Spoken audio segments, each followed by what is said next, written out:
আসসালামু আলাইকুম, আমি তো বেলাকেরে। আশা করি আপনারা সবাই ভালো আছেন। আমি আজকে দেখামু সাধারণ পটল আর সিঙ্গেল মির্চ দেওয়া কেমন অসাধারণ একটা জিনিস রাইন্দে খাওয়া যায়। আপনারা পটল আর সিঙ্গেল মির্চ তো সবসময় খাইয়ে থাকেন, আজকে দেখেন কেমনে একটুখানি ভিন্ন রকমের রাইন্দে অসাধারণ মজা লাগে। তো প্রথমেই পটলটারে সিলাইতে হইবে, এরকম উফরি দিয়ে খালি পাতলা ছোলাটারে সিলাইয়া আস্তে আস্তে করিয়া তারপর সবগুলারই এরকম করে ঘষে একদম ফ্রেশ চকচক করিয়া বানাইতে হইবে। এরকম ফ্রেশ চকচক করিয়া এরপর সবগুলো দেখেন কেমন নিমিশি চকচক করতেছে ধুইয়া লইছি। এখন আগা আর নাকাটারে কাটতে হইবে, সাবধানে কাটবেন যেন আবার বেশি না কাটা হয়। বেশি কাটলে কিন্তু মধ্যে মাল জিনিস বাইরেই যাবে। দেখেন আর একটু কম কাটবেন, একটু বেশি কাটবেন, কাটবেনটা পরেই বলতে পারবেন।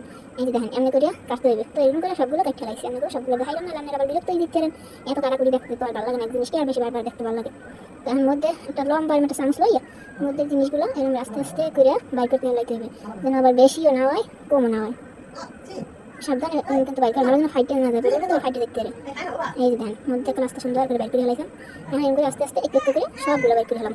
বাইক করার পরে এখন আমরা কি লমু, এই যে ধান চিংড়ি মাছ দেন বড় দিয়ে সারাইছি কেমন দেয় হয় বেশি। এখন দেন কি সুন্দর কোটা হয়ে গেছে।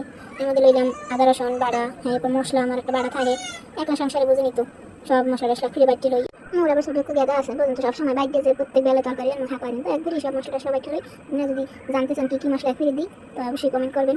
এই দেন মশলা টশলা সব দিয়া পেঁয়াজ রসুন আদা ধনিয়া মরিচ দিয়া সব মাখাইতে হবে একদম ওই চিংড়ি মাছটারে এককালে ভালো মতো মাখাই এককালে আট দিয়ে মিহি করিয়া। এত ছোটো সিঙ্গেল থেকে আট দিয়ে মিহি করি আমি চাইলে পাড়া কিন্তু মিহি করতে পারি না। বড় সিঙ্গেল যদি হয় বড় কালে করে কাটতে রেখতে পারেন, যত মিহি হবে না তুই ভালো নাকালে মহির মধ্যে মিলিয়ে দেবে বুঝছেন। একটা ভালো হয়ে যাবে কস লাগে এই খারি গেলে একদমই কেমন এই করতে চাইতে চাইতে অনেকক্ষণ করতে হবে, সময় লাগবে ভালোই কোন না।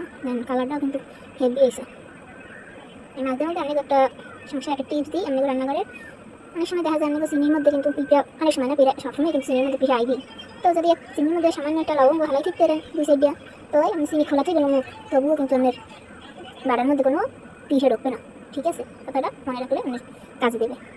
তো এই দেখেন আস্তে আস্তে মোর এটি কিন্তু হয়ে যেতেছে। এই যে দেখেন হয়ে গেছে। এখন মোর এই পটলের মধ্যে বড়ার বাকি এইটাই হয়েছে কারিশমা বুঝলেন। এই পটলের মধ্যে আমরা বলে তখন সময় রাখতে খাই দেন না, পটলের মধ্যে আমি সিঙ্গেল মিস বইলে খাইয়ে দেখবেন কেমন লাগে। তো এই দেখেন সবগুলো মুই বড় হয়ে গেছে, একটা সুন্দর করে বলে দিতে হবে যে একটু পেঁয়াজটা কুচাইলাম তাই কিন্তু ভালো মতো বাইরে দিয়েছি। আমি এখন কড়াইতে তেল দিয়ে দেবো পরিমাণ মতো, তেলের মধ্যে একটু লবণ দিয়ে দেবো। আর পটলটা আর কি কড়াই লাগবে না, নতুন কড়াই তো। এই দেন তেলে গরম হয়ে গেছে, আস্তে আস্তে পটলগুলো সাইডে দিতে হবে। এই দেন কি সুন্দর করে পটলগুলো সাইডে দিলাম। এই পটলগুলো আস্তে আস্তে করে লাগিয়ে দিতে হবে, আবার বেশি ধরে লাগলে কিন্তু মধ্যে মাল মশলা বাইরে যাবে। সুন্দর করে এপিট এপিট করে মানে আস্তে আস্তে তেলের উপর খালি বাজবেন আর কিছু না। একটা একটা করে উল্টে টেলেই দেবেন, কারণ ডুবাতে হবে না, তাহলে কিন্তু ওই অন্য ফিট হইতে চাইবে না। তো এরকম একটা একটা করে উল্টে টেলে দিয়ে দেন, হয়ে গেছে। এখন উড়ে গেলাম সবগুলো দেন তেল কেমনে বাজছে। এখন এই মশলা আমার পেঁয়াজ মরিচ জিরা ধনিয়া সব কিছু দিয়ে দিলাম, হলুদ দিলাম, হলুদ দিয়ে ভালো মতো ওইটা লাড়ি সেরিয়া তারপরে এই যে সময় তেলটা একটু সারি সেরিয়ে মশলা দিয়ে ওই সময় এই এখন পানি দিয়ে দিলাম। পানিটা দেওয়ার পরে আর একটুখানি লাড়ানো, তারপরে আবার যখন আবার একটু মশলাটা পানি দিয়ে ছাড়বে ওই সময় এই পটলগুলো যে তেল টেলে রাখছিলাম ওইগুলো দিয়ে দিলাম। লবণ দেয় নেই মনে বলে লবণগুলো দিয়ে দিলাম। দেখতেই তো কি সুন্দর লাগতেছে, গোস্তের সে মশাল্লা খাইতে সেই স্বাদ। গিরান রাখি 3 বারি গাইতে আছে গিরান, অনেকে তো গিরানটা দেখাইতে পারতেছি না। এই ধান একটু পানি দিয়া সিদ্ধ করে রাঁধতে হইবে, একটু উল্টে না দিলে তাহলে পুরো সবগুলো সমানভাবে হইবে না। উল্টে ভালো মতো আবার ডাইকে দিতে হইবে। এখন আবার ডাইকে দিলাম। এই দেন পানি অনেকখানি টানছে, কিন্তু কালে লাগাবো না পানিটা, কালে গুঁড়ো গালে লাগা থাকলে আর টেস্টটাই ভালো লাগা বুঝলেন না। বরিশালের মানুষ কিন্তু চলে এসছে বাজারটাই পছন্দ করে সব জিনিসই। আমি গোস্ত করেন মাছ করেন দেখুন একালে পানিটা টানিয়ে আসে, আর ওই ঝোলটাও মশলাটাও কালের লাগে লাগছে।